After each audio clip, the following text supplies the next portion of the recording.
ರಾಜ್ಯ ಸರ್ಕಾರದ ಒಳ ಮೀಸಲಾತಿ ವರ್ಗೀಕರಣದ ನಿರ್ಧಾರವನ್ನು ವಿರೋಧಿಸಿ ಶಿವಮೊಗ್ಗ ಜಿಲ್ಲಾ ಬಂಜಾರ ಸಂಘ, ಕರ್ನಾಟಕ ಬಂಜಾರ ಹಕ್ಕು ಸಂರಕ್ಷಣಾ ಸಮಿತಿ ಮತ್ತು ಇತರೆ ಸಂಘಟನೆಗಳ ಆಶ್ರಯದಲ್ಲಿ ಸೆಪ್ಟೆಂಬರ್ 12ರಿಂದ ಶಿವಮೊಗ್ಗ ಜಿಲ್ಲಾಧಿಕಾರಿ ಕಚೇರಿ ಆವರಣದಲ್ಲಿ ಅನಿರ್ದಿಷ್ಟಾವಧಿ ಧರಣಿ ಆರಂಭವಾಗಲಿದೆ.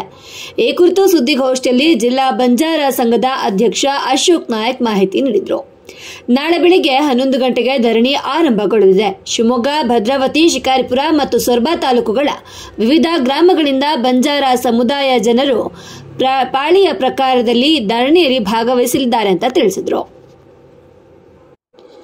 ಇನ್ನು ಪರಿಶಿಷ್ಟ ಜಾತಿಗಳ ಒಳ ಮೀಸಲಾತಿ ಕಲ್ಪಿಸಲು ರಚನೆಗೊಂಡಿದ್ದ ನಿವೃತ್ತ ನ್ಯಾಯಮೂರ್ತಿ ನಾಗಮೋಹನ್ ದಾಸ್ ಏಕಸದಸ್ಯ ಆಯೋಗವು ಇತ್ತೀಚೆಗೆ ಸರ್ಕಾರಕ್ಕೆ ಸಲ್ಲಿಸಿದ ವರದಿಯನ್ನ ಕೆಲವು ಬದಲಾವಣೆಗಳೊಂದಿಗೆ ರಾಜ್ಯ ಸರ್ಕಾರ ಜಾರಿಗೊಳಿಸಿರುವುದು ಬಂಜಾರ ಸೇರಿದಂತೆ ಇತರ ಸಮುದಾಯಗಳಲ್ಲಿ ಆತಂಕ ಮೂಡಿಸಿದೆ ಎಂದು ಅಶೋಕ್ ನಾಯಕ್ ಹೇಳಿದರು. ಇನ್ನು ಸುಪ್ರೀಂ ಕೋರ್ಟ್ನ ಮಾನದಂಡ ಸಂಪೂರ್ಣವಾಗಿ ಉಲ್ಲಂಘಿಸಿ ಈ ವರದಿಯನ್ನು ಸಿದ್ಧಪಡಿಸಲಾಗಿದೆ.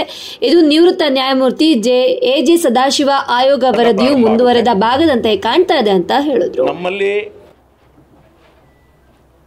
ಒಂದು ದಿನ ಸಾಂಸ್ಕೃತಿಕವಾಗಿ ಇರುತ್ತೆ, ನಮ್ಮ ಕಲ್ಚರ್ ಟ್ರೆಡಿಷನ್ ಬಗ್ಗೆ ಒಂದು ದಿನ ಇರುತ್ತೆ, ಇನ್ನೊಂದು ದಿನ ಅರೆಬೆತ್ತಲೆ ಇರುತ್ತೆ, ಇನ್ನೊಂದು ದಿನ ನಮ್ಮ ಕಸುಬುಗಳು, ಬಂಜಾರ ಸಮಾಜದ ಕಸುಬುಗಳು, ನಾವು ಸೌದೆ ತರುವಂಥದ್ದು,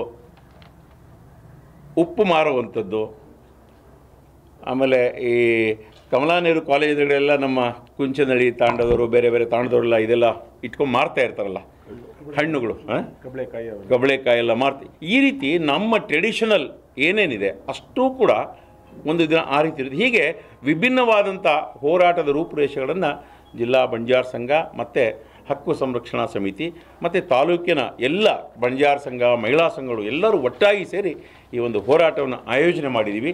ರಾಜ್ಯ ಮಟ್ಟದ ನಾಯಕರುಗಳು ಕೂಡ ಈ ಹೋರಾಟದಲ್ಲಿ ಪಾಲ್ಗೊಳ್ತಾ ಇದ್ದಾರೆ. ಅವರು ಕೂಡ ನಮಗೆ ಮಾರ್ಗದರ್ಶನವನ್ನು ಮಾಡ್ತಾ ಇದ್ದಾರೆ. ಇದು ನಮಗೆ ಅನಿರ್ದಿಷ್ಟಾವಧಿ ಹೋರಾಟ, ನಮಗೆ ನ್ಯಾಯ ಸಿಗುವವರೆಗೂ ಕೂಡ ನಾವು ಕದಲಲ್ಲ ಅನ್ನುವಂಥ ಒಂದು ತೀರ್ಮಾನವನ್ನು ಮಾಡಿ ಈ ಹೋರಾಟಕ್ಕೆ ಚಾಲನೆಯನ್ನು ಕೊಡ್ತಾ ಇದ್ದೀವಿ. ಬೆಳಿಗ್ಗೆಯಿಂದ ಸಾಯಂಕಾಲದವರೆಗೆ ಇರುತ್ತೆ. ಮತ್ತು ನಮ್ಮ ಹೋರಾಟ ಯಾವ ಸಮುದಾಯದ ವಿರುದ್ಧ ಅಲ್ಲ, ಇತರೆ ಸಮುದಾಯಗಳಿಗೆ ಯಾಕೆ ನೀವು ಇಷ್ಟು ಕೊಟ್ಟಿದ್ದೀರಿ ಅನ್ನುವಂಥದ್ದು ನಮ್ಮ ಪ್ರಶ್ನೆ ಅಲ್ಲ, ನಮ್ಮ ಸಮುದಾಯಕ್ಕೆ ಯಾಕೆ ಅನ್ಯಾಯ ಮಾಡಿದಿರಿ ಅನ್ನುವಂಥದ್ದಷ್ಟೇ ನಮ್ಮ ಪ್ರಶ್ನೆ. Any question? ಖಂಡಿತ ಇಲ್ವಾ? ಖಂಡಿತ ಇಲ್ಲ.